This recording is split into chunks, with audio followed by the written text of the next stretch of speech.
Road to the championship runs through D.C. this weekend. The D.C. Divas are one win away from the conference championship, but first they'll have to get past the Tampa Bay Inferno in a high-stakes playoff matchup tomorrow. Okay, we're looking forward to it. Joining us now is offensive lineman Jessica Thornton to talk about the team's postseason run and really what's at stake here. Good morning. Good morning.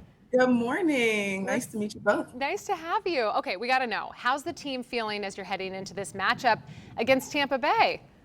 We are feeling extremely confident. We have played them 2 times in the postseason, the preseason, and during the season. I'm just getting tongue-tied today, but we are absolutely ready to meet Tampa Bay again. All right, so get the winner advances to the conference championship with a chance to play for the national title at the Pro Football Hall of Fame in Canton, Ohio. How much motivation does that add? Last year, we were able to win our national conference championship, and we were ecstatic. It was won by a 2-point conversion, and then that placed us at the national championship in Canton, Ohio. We had unfortunate experience, but we are back, and we're going to get there, and we're going to get a ring this year. There you go. We love it. Listen, we are huge DC Divas fans. You guys are such athletes. Can you tell me a little bit about your football journey? How did you get into the sport? I got into the sport. I actually was just trying to get something for a friend, and I ended up at a commander's training camp, and I happened to see some women that were wearing some jerseys, and I just couldn't figure it out. And I think we all know Lois Cook. She's an awesome girl.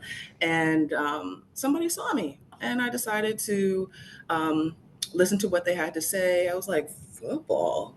And this happened about 3.5 years ago, and I went and talked to the general manager, our owner, Rich Daniels, and then I talked to the assistant coach, and they got me into trying out. And next thing you know, tried out, made first roster, and here I am today, 3.5 years later, enjoying exactly what I do. Yeah, what I'm here to do. So. Enjoying it and winning. Hey, you know, women's football continues to grow.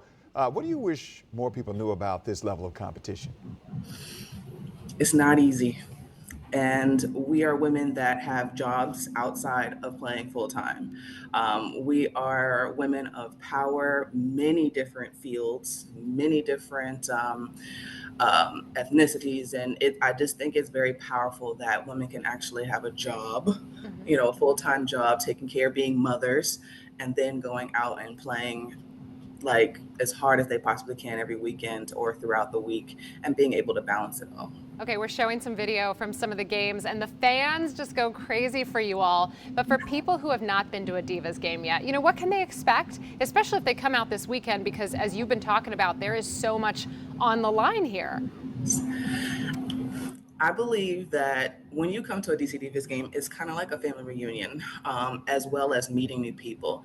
You have people from all different types of jobs that come in that support us. You have, Commanders fans. You have a lot of sports fans that decide to come and watch a women's football game.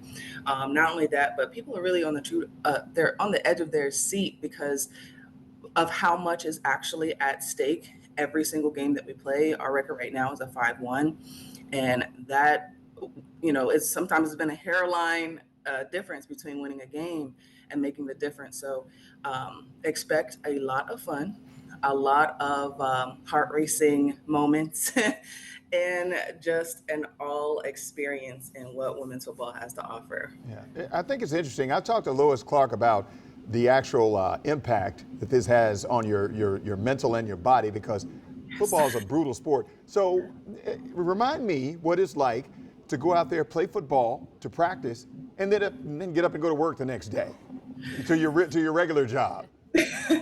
Well, I'm a physical education teacher, so PE and playing sports is great, but when you get up there in age, it can be a little taxing. Sometimes I might be limping into class, but the best part about it is I get to teach my students and show my students at the exact same time that while I'm teaching them how to play a sport and how to be a team player, they get to see me do it and lead by example. So I think that's very fascinating.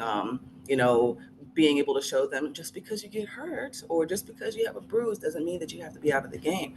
It trains your mental as well. And my phrase is train your mind and the body will follow. And that's one thing that I truly lead by every day, and it gets me by. I love It that. definitely gets That's me so by. great. Yeah, I love that. I want to leave it on this note too. We got to get some scrappy energy going. We got a big game coming up. Right. So what would you say, why do you all have the edge over the team that you're playing on Saturday? We have played them 2 times before, and the first time we played them this past season, it was, I believe it was 20-26, so it was very close the first time. The second time we played them, it was 49-14, and right now we are so hungry for the championship that nothing can stop us, truly. Not even a team that thinks they're better than us. Not in this house, right? Okay, listen, we'd love to have you all back on the show. Maybe the team come here if you guys win. Keep us posted. Shout out to Rich Daniel, your GM, who's a very, fearless advocate of women's football. We love to see it. We got our jerseys ready. Yeah, Okay, we're rooting for you. All Good right. Jessica Thornton, thank you so much for the conversation. Good luck. Of course, thank you so much. Bye, friend.